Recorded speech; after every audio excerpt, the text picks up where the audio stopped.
आनंद लुटा प्रत्येक दिवशी जीवनाचा मध्ये स्वागत. तुम्ही आलात, मी आभारी आहे. आज तुम्ही कदाचित अशा परिस्थितीतून जात असाल की काहीतरी खूपच असेल तुम्हाला आणि तुम्ही विचार कराल की आनंद कसा लुटायचा, या जगात ते शक्य तरी आहे का? तुमचं दुःख मी नक्कीच समजू शकते आणि तुम्हाला काय वाटत असेल आणि इतरही अन्य जणांना.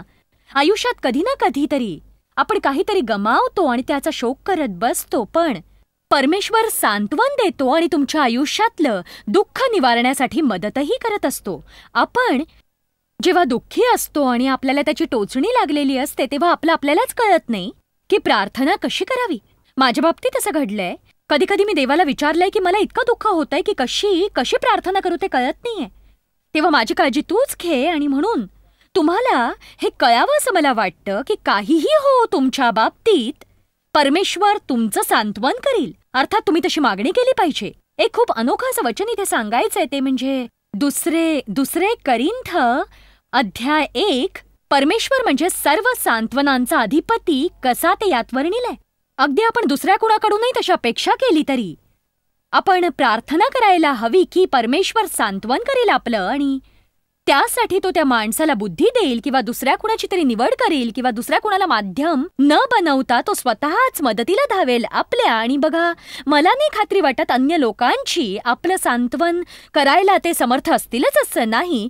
त्यासाठी देवाने त्यांच्याद्वारे कार्य करायला हवं. आज तुम्ही हे जाणून घ्या की तुमच्यासाठी सांत्वन आहे आणि तुम्हाला मदत मिळणारच आहे. आपण सगळेच जाणतो जिथे आपल्याला दुःख होईल ते निवारण्यासाठी येशू येईलच, पण आपण फक्त भावनेनं बोलतो. परमेश्वर तसं करेल यावर आपला विश्वास नसतो. कदाचित तुम्ही स्वतःचं दुःख दूर करू पाहता. हे वचन काय म्हणते ते पहा. दुसरे करिंथ अध्याय 1 वचन 3.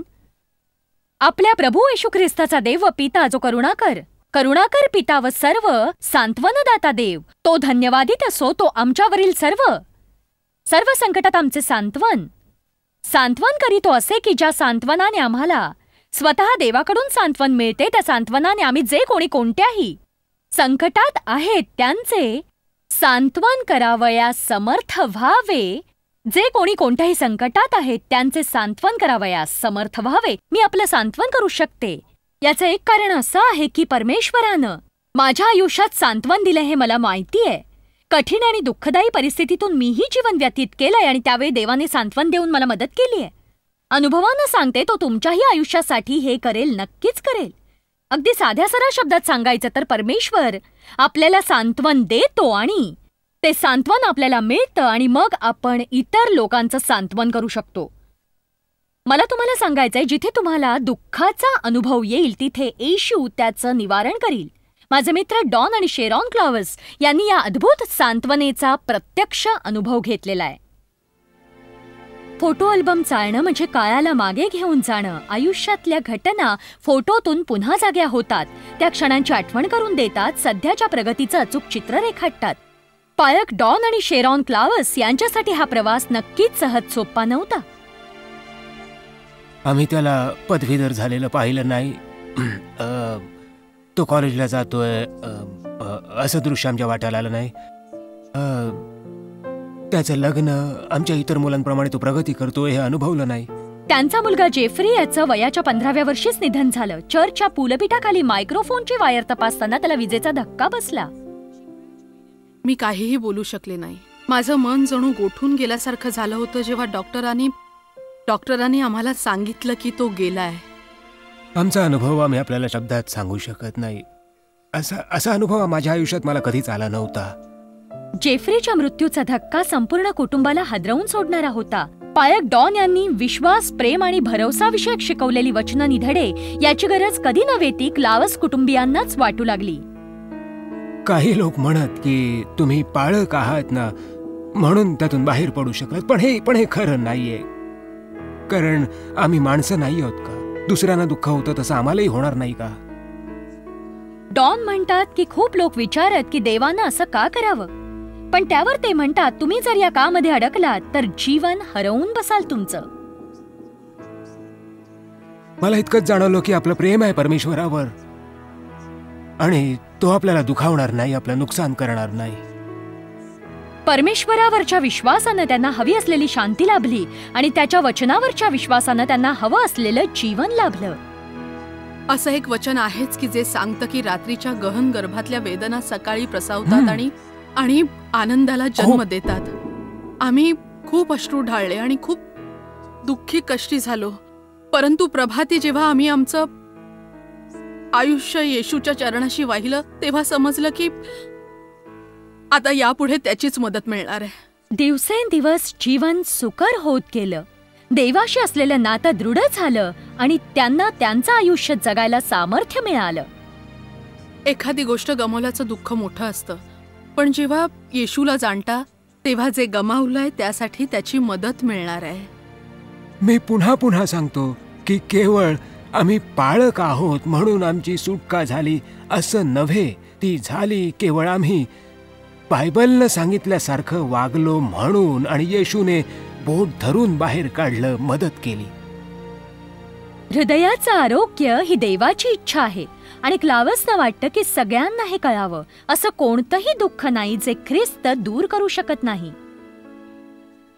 डॉन आणि शेरॉन, तुम्ही इथं आलात, बरं वाटलं. तुमचा वेळ दिल्याबद्दल धन्यवाद. आम्हालाही आनंद झाला. आम्हाला इथे बोलावल्याबद्दल धन्यवाद जॉयस. कितीतरी लोक दुखावलेले आढळतात आणि कितीतरी लोकांना निरनिराळ्या समस्याही असतात. आपण त्यांच्याकडे पाहण्याचा दृष्टिकोन वेगवेगळा ठेवत असतो. आताची तुमची कहाणी ऐकली आणि कळलं तुम्ही तरुण मुलगा गमावल्याचं प्रचंड दुःख सोसलंय. पण यातून एक कळलं की ज्याबद्दल निश्चितच बोलायला हवं की दुःख भोगलेल्या माणसांना सावरायला काही माणसं पुढे येतात आणि त्यातून काही चांगलं घडण्याऐवजी वाईटच घडतं. जरी एखाद्याची इच्छा मदत करण्याची असली तरी तुमचा अनुभव केवळ दुःख भोगणाऱ्यांनाच दिलासा देईल असं नाही, तर अशा लोकांना मदत करू इच्छिणाऱ्यांना नक्कीच मदतीचं ठरेल. कधी कधी आपल्याला वाटतं की अशा लोकांना भेटावं, बोलावं, पण काय बोलावं ते सुचतच नाहीये मला. खरंच काय होतं की लोक तुमचं दुःख किती मोठं आहे तेच सांगतात आणि आपल्यावर ओढवलेल्या प्रसंगाशी त्याची संगती लावतात. प्रेमापोटीच ते करतात सगळं, पण त्यावेळेला केवळ शाब्दिक आधार पुरेसा ठरत नसतो. त्यापेक्षा खरोखरच काहीतरी जास्त हवं असतं आपल्याला. आम्ही जेव्हा मागे वळून पाहतो तेव्हा असं दिसतं की मुलगा गेला तेव्हा आमची कठीण परिस्थिती झाली होती आणि खूप लोक सावरायला पुढे आले होते. त्यावेळी त्यातही वेगळे वाटलेले लोक असे होते की जे केवळ पुढे आले, त्यांना आलिंगन देऊन पाठीवरून हात फिरवला, अगदी आम्ही काहीही न बोलता. हा कार्यक्रम पाहणाऱ्यांना कदाचित यामुळे समाधान वाटेल आणि कळेल की एखाद्याच्या दुःखात सहभागी व्हायचं असेल तर नेहमी काहीतरी बोलायलाच पाहिजे असं नाही. अगदी बरोबर. कधी कधी आपण फक्त तिथे असतो हेच महत्वाचं असतं, नाही का? काही वेळा लोक माझ्याजवळ येऊन मला म्हणतात, तुम्ही काय सोचताय ते कळतंय आम्हाला.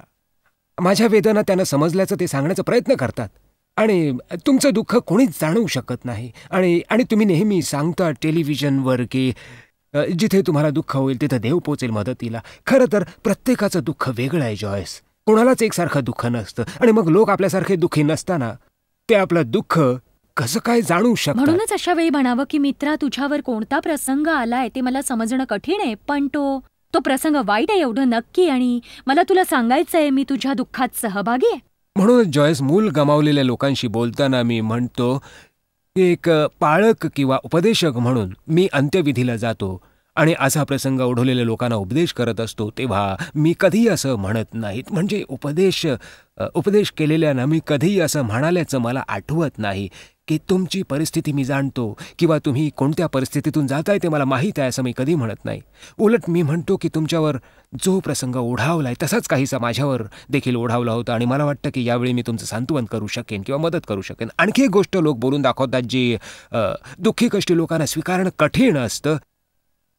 मग ते दुःख कोणतंही असू देत, एखादं जिवलग गमावल्याचं असू देत किंवा नोकरी सुटल्याचं, पैसा गेल्याचं, घराबाहेर पडावं लागल्याचं, कोणतंही. ते म्हणतात काळ सरेल तसं सगळं ठीक होईल. आणि तुम्हाला असे शब्द ऐकायला आवडत नाहीत कारण ते आता काहीच दिलासा देत नाहीत आणि या सांत्वनाचा तेव्हा काही उपयोगही नसतो, ते कुचकामी ठरतं. आणि म्हणून तुम्ही म्हणता की काळच यावर औषध आहे. तेव्हा आता लोक दुःख घेऊन माझ्याकडे आलेले आहेत म्हणजे त्यांना उपदेश करण्याचा मला अधिकार आहे आणि मी सांगतो की त्यांना काळ सरताच पवित्र आत्म्याची आपल्याला मदत आणि तो बाहेर काढेल आपल्याला. एका रात्रीत हे काही होणार नाही. म्हणजे काळाचीही यात नक्कीच भूमिका आहे. मला म्हणायचंय की कालांतरानं जीवन मिळतंच, पण अशा लोकांना हे म्हणणं योग्य ठरणार नाही कारण आता त्यांना दुःख झालेलं आहे आणि त्यांना वाटतं त्यांच्या दुःखाची जाणीव समोरच्याला व्हायला हवी आणि कदाचित इतका सल्ला देण्याऐवजी आपण त्यांना जास्तीत जास्त बोलतं करायला हवं. तुम्हाला माहिती आहे, हिच्या आईचा मुलगा दगावला तो 20 वर्षांचा होता तेव्हा. त्याच्या 20व्या वाढदिवसालाच तो गेला होता. आणि आणि माझ्या आईवर जणू आभाळच कोसळलं होतं त्याच्या जाण्यानं. कारण ती आपल्या आयुष्यात लोकांची लुडबुड कधीही सहन करीत नसे. आणि आम्ही तिघे जण उरलो होतो मागे त्यावेळी. पण आमचं अस्तित्व नगण्य होतं तिच्यासाठी, कारण जो गेला त्याचाच विचार तिच्या मनात सदैव घोळत असे. आम्हाला वाटलं की जणू आम्हाला नाकारलंय तिनं. पण मुलगा गेल्याचं तिचं दुःखच इतकं मोठं होतं. आणि डॉन तर तिच्याशी इतकं बोलत असे की अक्षरशः त्यानंच ती हादरून गेली. आणि तिला जाणवलं की आयुष्य हेच आहे आणि यालाच आयुष्य तेही 2 म्हणतात. वर्षानंतर. आणि एकदा तर मी तिच्याशी बोललो, तिला जवळ घेतलं घट्ट आणि हलवलं गदा आणि म्हणालो, जे जायचंच होतं ते गेलं, जे जायचं होतं ते गेलं तुझ्यापासून. बघ, काही गमावण्याने दुःख होतं. इतकी ते दुःखात बुडालेली ती चॉईस. शोक करत राहणं म्हणजे जे नाही ते धरून बसणं आणि ते जाऊ न देणं. आम्ही हा अनुभव घेतलेला आहे. आणि या संपूर्ण प्रक्रियेतून आम्ही एकच शिकलो की आपल्या मुलाच्या आठवणी काढणं आणि त्याच्या आठवणी काढून त्यावर बोलणं. आमचं त्याच्यावर कसं प्रेम होतं आणि तो किती लाडका होता आमचा आणि कसा प्राण होता आमचा वगैरे. हेच जर आम्ही धरून बसलो तर आरोग्य कसं मिळावं? ते जर जाऊच दिलं नाही तुमच्यातून तर आरोग्य मिळणार नाही. ते जाऊ द्या आणि मग बघा परमेश्वर बरं करतो की नाही. आणि आपलं दुःख, आपल्या वेदना लोक विसरू शकत नाहीत. यामागचं कारण म्हणजे लोक सतत विचारत राहतात की का, नेहमी हेच विचारतात की का माझ्याच बाबतीत, का असं घडावंच मुळी, मला कळत नाहीये, मलाच असं. बरोबर, अगदी. हे बघ, मी तर उघडच बोलतो जॉयस की त्याचं उत्तर तुम्हाला मिळालं ना, जे तुम्हाला कधीच मिळणार नाही. तरी तुम्हाला ते रुचणार नाही. बरोबर आहे. आणि तुम्ही काय करता की प्रत्यक्ष परमेश्वराला जाब विचारायच्या भरीला पडता. आणि मला असं वाटतं की सर्वात मोठी गोष्ट म्हणजे आमचा मुलगा गेलाय हे सत्य आम्ही स्वीकारलं आणि त्याचीच मदत झाली. आम्हाला आवडलं नाही ते, आज पावे तो कळलंही नाही. पण ते असं होतं की ते बदलणं आमच्या हातात नव्हतं. ती घटना घडून गेली. आमच्या आयुष्यातला तो दारुण प्रसंग होता असं म्हणा. आणि आम्ही तो बदलू शकत नव्हतो. मग आम्ही देववचन स्वीकारलं आणि जाणवलं की जितके आपण दुःखी असतो तितकी देवाची मदत मिळते आपल्याला.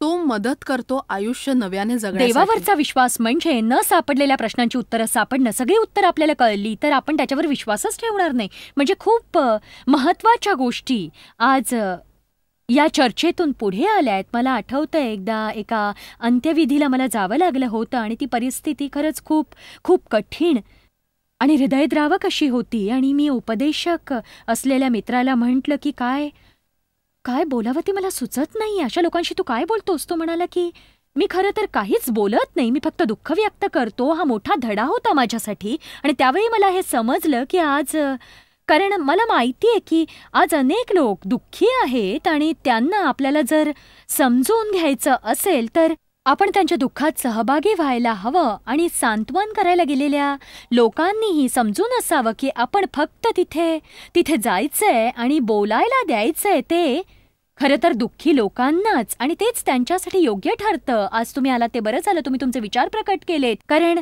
काही दुःख ही शब्दात व्यक्त होऊच शकत नाहीत. काहींना लेकरू गमावण्याचं दुःख माहीतच नसतं, त्यामुळे ते त्या अनुभवात जाऊच शकत नाहीत. आणखीन एक कहाणी माझ्याकडे आहे ज्यात या जोडप्यानं आपलं एकच नव्हे तर 4ही मुलं गमावली. आणि ते म्हणतात की परमेश्वराने त्यांचं दुःख निवारण केलं आणि त्यांना आधार दिला, त्यामुळे त्यांना पुढचं आयुष्य जगता आलं. या खोक्यातल्या वस्तू कार्लोस आणि मरियम पेनालोसा यांच्या मुलांच्या आहेत. हर्षोल्लास, आनंद आणि आयुष्य पालटून टाकणाऱ्या घटनांच्या आठवणींनी तो भरलाय. त्याकडे पाहताच त्या सुखद स्मृतींचा आदर करण्याचा एक मार्ग त्यांनी निवडलाय. माझा मोठा मुलगा, त्याचं नाव होतं जोसे स्टीव्हन. तो फार फार गोड मुलगा होता आणि शांत तरी किती होता. त्यानं त्याच्या आजारपणात कधीही कुरकुर केली नाही, कधीच नाही. दुसरी मुलगी कार्ला, ती म्हणजे माझा जीव की प्राण होती. माझे चांगले विचार, भावना, कल्पना निर्माण झाल्या त्या सगळ्या तिच्यामुळेच झाल्या. सरिता खूप आनंद देणारी, असंच तिचं वर्णन करेन मी. ती म्हणजे जीवन होतं माझं. मी तर म्हणेन की तिच्याद्वारेच परमेश्वर माझ्या आत्म्याला, शरीराला आणि मनाला आनंद देत असावा. माझ्या धाकट्या मुलीचं नाव होतं पावला डॅनियला. खूप आत्मविश्वास होता तिच्यात, राखून वागणारी होती. तिला माहीत असायचं आपल्याला काय हवंय ते. यातलं प्रत्येक मूल आजारी पडलं एका विपरीत जनुकीय आजारानं, ज्याचं नाव होतं अटॅक्सिया टेलेंचिया, जो मेंदू आणि अन्य शरीर संस्थांवर घाला घालतो. कार्लोस आणि मरियम यांच्यात हा अनुवंशिक दोष होता. त्यांना माहीतच नव्हतं पहिलं मूल दगावेच तोवर की ते रोगवाहक आहेत ते. मी देवाजवळ प्रार्थना करायचो की मला मार, माझं बरं वाईट कर, पण त्यांना सोड, ते निष्पाप आहेत. कैकदा माझ्याकडे शब्दच नसायचे, फक्त रडायची आणि मनात दुःख असायचं, अपार दुःख. बोलिव्हियामध्ये कार्लोस हजारेक सभासदांना चर्चमध्ये उपदेश करायचे, ज्यांची आशा सोडून द्यावी अशा रुग्णांनाही परमेश्वरानं वाचवल्याचं त्यानं पाहिलं. मरियम तर सतत धावा करत होती देवाचा, तिची मुलं वाचावीत म्हणून. आमची अगदी सुरुवातीची निराशेची भावना, गोंधळल्याची स्थिती आणि बावरले पण तात्काळ बदललं ते विश्वासात. आम्हाला वाटत होतं आणि आशा होती की परमेश्वर त्यांना बरं करेल. कार्लोस आणि मरियम यांना स्वतःच्या हातांनी आपल्या 4ही मुलांना मोठमाती द्यावी लागली. जेव्हा एखाद्या मुलाच्या वडिलांचं निधन होतं तेव्हा ते अनाथ होतं. जेव्हा एखाद्या महिलेचा पती जातो तेव्हा ती विधवा होते. जेव्हा एखाद्या पतीची पत्नी जाते तेव्हा तो अभागी ठरतो. पण जेव्हा एखादा बाप आपलं मूल गमावतो त्याला कोणतंही नाव देता येत नाही, कारण ते दुःख हे शब्दातीत असतं. पेनालोससनी देवाला बोल कधीच लावला नाही. ते रागवत असत, दुःखी कष्टी होत असत, पण त्यांनी देवाला दोष दिला नाही. ते म्हणतात की त्यांचं देवाशी नातं जडलंय आणि म्हणूनच ते दुःखावर मात करू शकले. अगदी शब्दा पलीकडचंच होतं ते, आणि त्या वेदना आणि ते दुःख इतकं गहिरं होतं की मानवी शब्द अशा प्रकारच्या जखमेवर खपली धरायला पुरेसे ठरू शकत नाही. आणि आमच्या नशिबी हा अनुभव 4 वेळा आला. प्रत्येक वेळी मूल दगावायचं आणि मी म्हणायलाच हवं की फक्त देवानेच आमचं विदीर्ण हृदय सांधलं. देवानं त्यांना अलौकिक अशी शांती दिली. मुलं गेल्यानं आलेलं एकटेपण, दुःख, वेदना आणि नैराश्य यावर मात झाली. अधिकाधिक सांत्वन मिळावं म्हणून केलेली मागणी त्यानं पुरवली. ज्या अलौकिक पद्धतीनं परमेश्वरानं आम्हाला यातून बाहेर काढलं त्याला तोड नाही. आणि आता एकटेपणा नाही, रितेपणा नाही, दुःख वेदना नाहीत आणि उरातल्या जखमा 100% भरल्या आहेत. दुःखाच्या या डोंगराखाली कार्लोस आणि मरियम दबून गेले असते, पण परमेश्वराच्या मदतीमुळे त्यांना त्यांचं आयुष्य पुन्हा गवसलं. परमेश्वरानं त्यांना आणि त्यांच्या दिवंगत मुलांना आशीर्वादित केलं. ते दोघेही आता व्हिएन्ना मधल्या सर्व स्पॅनिश चर्चमध्ये धर्मोपदेशक म्हणून काम करतात. जेव्हा चर्चमध्ये लोक देवाची आराधना करण्यासाठी येतात आणि त्यांना पेनालोसा कुटुंबावरच्या आघाताविषयी कळतं, त्यांचा परमेश्वरावरचा विश्वास दृढ होत जातो. परमेश्वराशिवाय दुसरं आशेचं ठिकाण नाही, दुसरी आशा नाही, काहीच नाही. तुम्ही सगळं गमावताच. जेव्हा तो येतो, तुम्हाला बरं करतो, तुम्हाला मुक्त करतो, तेव्हा ते अगदी कल्पने पलीकडलं असतं, तुमच्या बुद्धीच्या पलीकडलं असतं आणि शाश्वत देखील असतं. त्याचं प्रेम तुम्ही प्राप्त केलं आणि त्याचं देणंही की सगळं तिथेच थांबतं. तो तुम्हाला बरं करतो, तो करतोच. खरंच अगदी धक्का देणारी अशी कहाणी आहे ही, आणि मी कल्पनाच करू शकत नाही की एखादा माणूस अशा अवस्थेतून जात असतो आणि तरीही परमेश्वरावरचा त्याचा विश्वास हा ढळलेला नाही. बायबल शिकवतं की परमेश्वर सर्व सांत्वनदाता देव आहे. जेव्हा अशी एखादी घटना घडते, तुम्हाला वाटतं या लोकांना दैवी सांत्वन मिळावं, कारण देवाच्या मदतीशिवाय ते काहीच करू शकणार नाहीत. त्याशिवाय त्यांना इतकं सुंदर आयुष्य मिळू शकत नाही आणि ते पूर्णतः बरेही होऊ शकत नाहीत. आज आपण खूप महत्वाच्या विषयांवर बोललोय आणि मला वाटतं आपण त्याची उजळणी ही करायलाच हवी, कारण हे मुद्दे निसटून जाता कामा नयेत.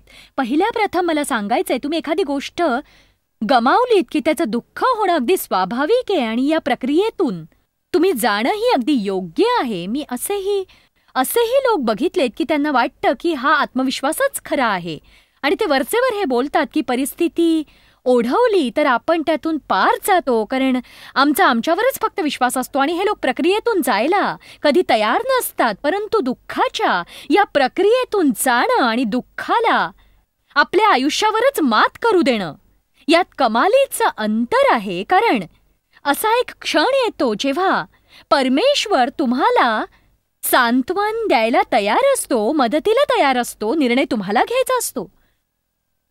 तुम्ही ठरवायचं असतं की मी हे स्वीकारणार आहे, जे घडतंय ते मी स्वीकारणार आहे आणि देवावर विश्वास ठेवणार आहे. आणि अगदी कळलं नाही कळलं तरीही देवावर विश्वास ठेवणार आहे. मला कळत नाही ते त्याला कळतंय आणि मला विश्वास आहे की माझ्यावर ओढवलेल्या दुर्दैवी प्रसंगाबद्दल परमेश्वराला नक्कीच ठाऊक आहे आणि तो त्यावर काहीतरी करीलच. आणि मला खरंच पुन्हा पुन्हा सांगायचंय की असा एक क्षण येईल आयुष्यात जेव्हा परिस्थितीचा स्वीकार तुम्हाला करावाच लागेल आणि त्यातून जावंच लागेल. आणखी एक प्रश्न आपण सतत स्वतःला विचारतो की हे असं का झालं. खरं तर आपण प्रश्नांची उत्तरं शोधत वेड्यासारखे फिरत असतो आणि त्याची उत्तरं ठाऊक असतात ती खरं तर देवालाच. आणि देवावर विश्वास ठेवणं म्हणजे दुसरं तिसरं काही नसून परिस्थिती आहे तशी स्वीकारणं. तुम्हाला माहीत असलेलं वचन म्हणजे नीतिसूत्र अध्याय 3 वचन 5, तू आपल्या अगदी मनापासून परमेश्वरावर भाव ठेव, आपल्याच बुद्धीवर विसंबून राहू नको. आणि वचन 6 असं म्हणतं, तू आपल्या सर्व मार्गात त्याचा आदर कर म्हणजे तो तुझा मार्गदर्शक होईल. वचन 7, तू आपल्या दृष्टीने स्वतः शहाणा समजू नको. परमेश्वराचे भयदार दुष्कर्मापासून दूर राहा, हे तुझ्या देहाला आरोग्य आणि हाडांना सत्व असे होईल. बघा, माझं दुःख खरं तर निराळच आहे. मी मूल गमावलं नाही. मूल जाण्याचं दुःख मला भोगावं लागलं नाही, पण मी माझं बालपण मात्र हरवलं, कारण माझ्या वाढत्या वयात माझ्यावर अन्याय होत राहिला. आणि मी विचारलं देवाला की देवा का मला कळत नाहीये.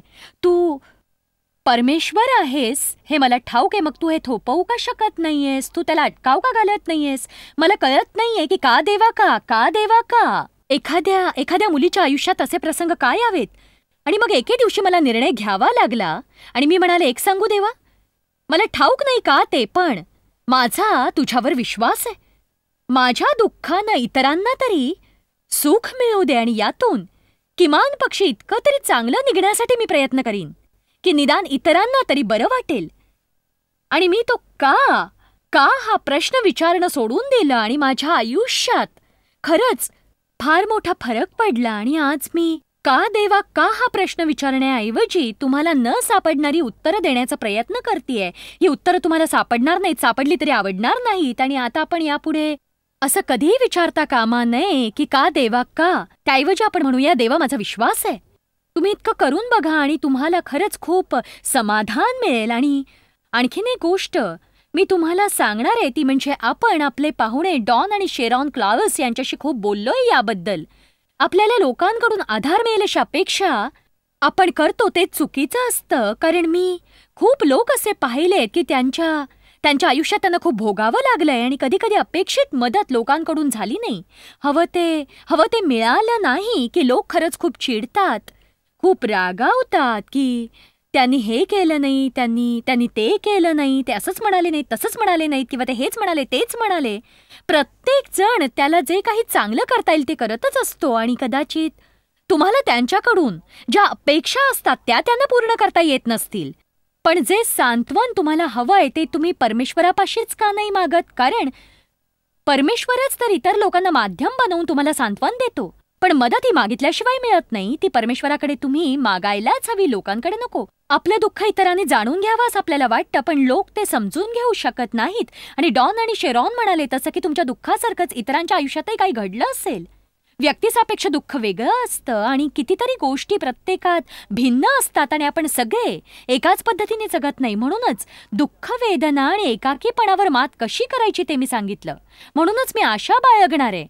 पुढच्या भागात मी अशा एका व्यक्तीशी बोलणार आहे ज्यानं कटरीना वादळामध्ये आपलं सर्वस्व गमावलं आणि मी घटस्फोटामुळे होणारं दुःख आणि नाकारलेपण याविषयी बोलणार आहे. बघा, तुमचं दुःख कोणतंही असो, परमेश्वर ते बरं करील. तुम्हाला मदत करावी असंच त्याला वाटतं. त्याच्या वचनानं मी तुम्हाला दाखवून देईन तुमचं दुःख कितीही आणि कसंही असलं तरी त्याचं सांत्वन कसं मिळवायचं. देवाची स्तुती असो.